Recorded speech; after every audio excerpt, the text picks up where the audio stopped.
I want to come into this election and what this election means to you. As I began by saying, this is the first parliamentary election that you are fighting. Why didn't you choose a safer seat? I mean, why? Mr. Jaitley, please don't look upon me with so much incredulity. This is a seat which, if I am not mistaken, BJP won with some 7,000 votes in 2009. Between 2009 and 2014, there is a world of difference in the political environment of the country. You could have asked for a safe seat. In 2009, we won only 10 seats in UP. Today, we'll win probably 5 to 6. You're not answering my question. You could have chosen a safer seat if you want. You see, if the party decides on a particular seat and you are convinced that you are going to win that seat, why must you say no? What will be? I had 2 natural seats in this country, either Delhi or Amritsar.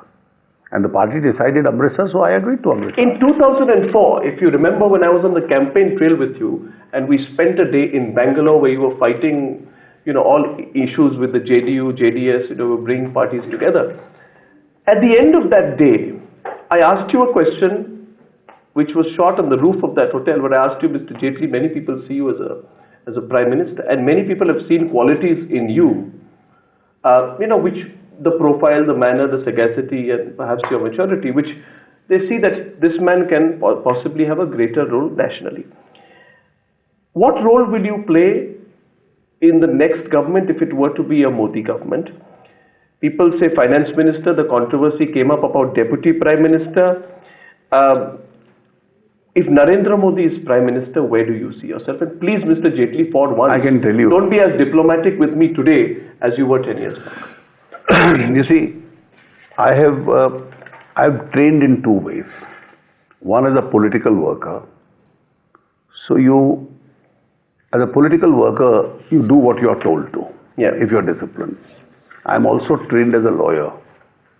You argue whichever brief which comes your way. Are you going to answer that question as a politician? Therefore, whatever responsibility is given to me, I have no special agendas. Whether it's in the party or in the government, I'll continue to discharge that.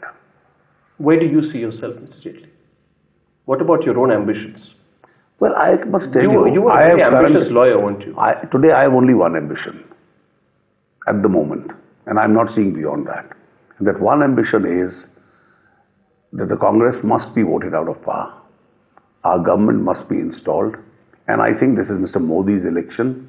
He's legitimately entitled to be the Prime Minister. I know you speak of the number 272, but with the election becoming shrill, with Modi taking on the allies more and more directly, with your quarrel with Jayalalitha, the uncomfortable relationship with Mayawati, and an increasingly hostile relationship with Mamata Banerjee, should you fall short of the numbers, how will you change the line? I don't see that situation coming.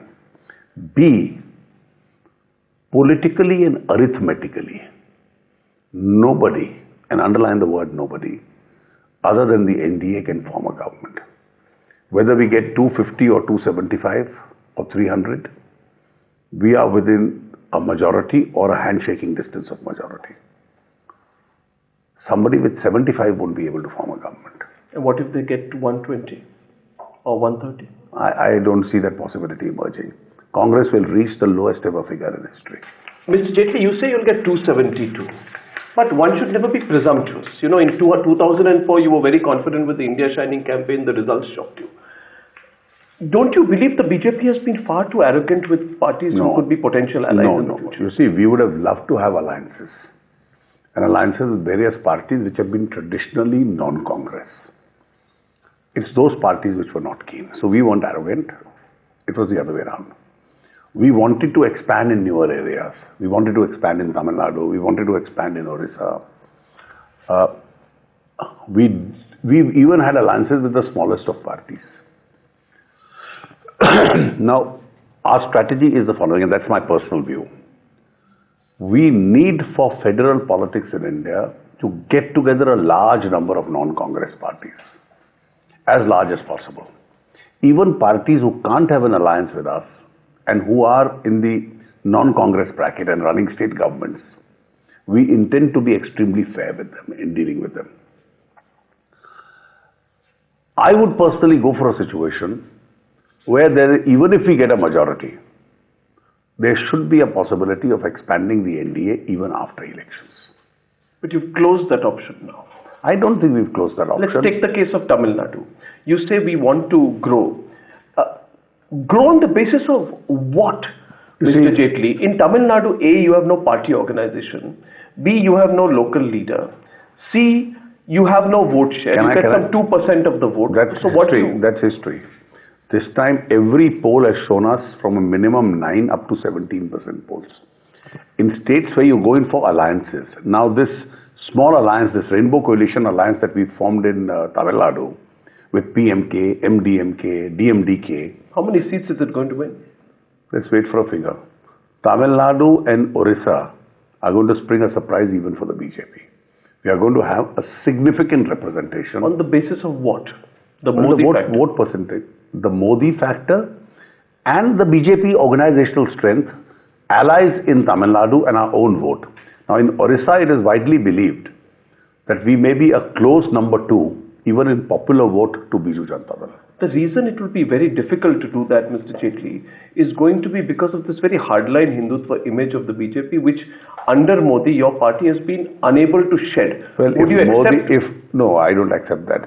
If Modi talks of governance, then the criticism is, why is he shedding the Hindutva image? Is he reinventing himself? We have decided, irrespective of what comments and criticisms are made, the agenda today is governance and we are going to stick to it. But why does Mr. Modi pick up issues deliberately himself which are aimed at polarizing the audience? Why does he do that? Which is the issue that he's taken which is polarized? Well, for example, the issue where he says that the skull cap is a symbol of minority appeasement. No, now, what was the need for him to say the skull cap is a symbol of minority appeasement? Well, he said it because one of you asked him a question. An interviewer for ANI asked him a question and he simply answered that this is symbolism. I deal with minorities as I would deal with any other citizen of India. I don't subscribe to symbolism. He didn't say that. He didn't say symbolism. That's a substance. Symbol of minority appeasement. No, that's a substance of what he has said. And the substance of what he did was, I'll deal with you as though you are an Indian like any other member of the majority community. I'm not going to go in by just symbolic gestures. So Rajnath Singh does symbolic gestures when he goes... I must tell you, these are individual choices. Whether I choose to wear a janehu or a tilak or a skull cap or whatever, some people do it in a very easy style, some people don't do it. Have you ever worn a skull cap? Well, if it was offered to me, I'll consider it. You see, you go to festivals of various communities, they dress you up in their manner. But doesn't that reveal something, Mr. Jaitley? No, it doesn't. That Rajnath Singh and Arun Jaitley, L.K. Advani, Atal Bihari Vajpayee have had no problems with wearing the skull cap, but Mr. Modi describes it as a symbol of minority. Well, Mr. Modi is a different person. Now, Mr. Modi will a skull cap, you would have said, look, this man is trying to change an image. No, you're being presumptuous when you say that. Why would people say that? Well, I know, because Mr. Modi, people react. Arun Jaitley in a skull cap and Modi in a skull cap, the media would react differently. You're blaming the media for that? No, I'm not blaming, I'm analyzing the media because I know Indian media.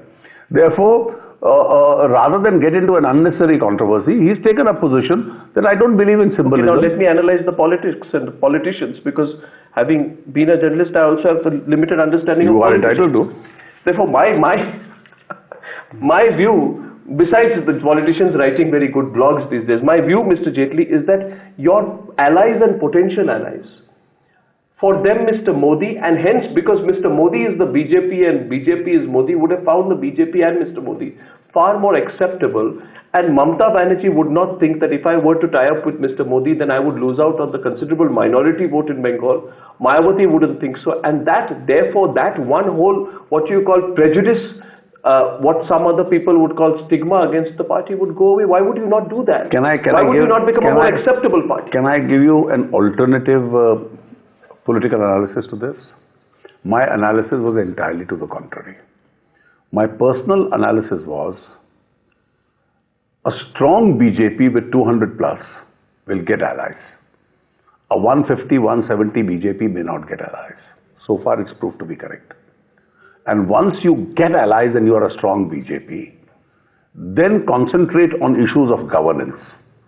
And even critics and those who have apprehensions will realize that this man means business. The apprehensions are not on economics or development. The apprehensions are on inclusiveness, and therefore, Mr. Jaitley, as we are nearing the end of the when you concentrate only on governance and not on any other issue relating to religion or identity, I'm sure everybody will get a clear message. And how much of the remote control, if and when you come to power, will be from Nagpur?